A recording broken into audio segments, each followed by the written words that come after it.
আসসালামু আলাইকুম, আমি সম্রাট। সবাইকে 6 to 12 একাডেমিতে স্বাগত।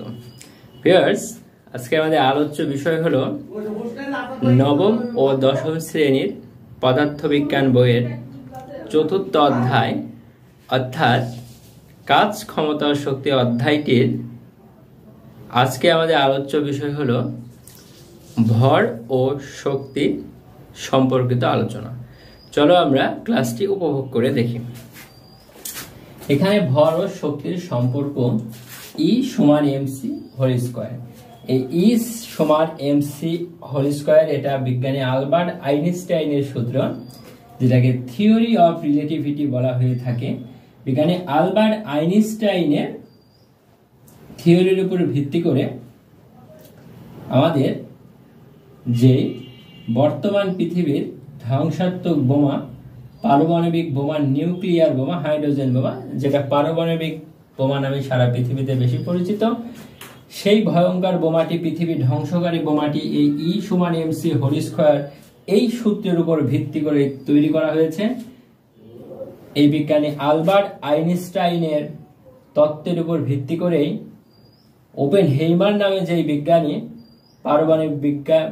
পারমাণবিক বোমাটা রূপ দিয়েছিল, যেটা আবিষ্কার করেছিল, এবং প্রথম বিশ্বযুদ্ধ, দুঃখিত, দ্বিতীয় বিশ্বযুদ্ধ যখন হয়, তখন ওই বিশ্বযুদ্ধে আমাদের হিরোশিমা এবং নাগাসাকি যে শহর দুইটাতে, অর্থাৎ 6 আগস্ট 1945 সালের 6 আগস্ট জাপানের হিরোশিমা শহরে লিটল বয় নামক একটি বোমা নিক্ষিপ্ত হয়, এবং 9 আগস্ট জাপানের নাগাসাকিতে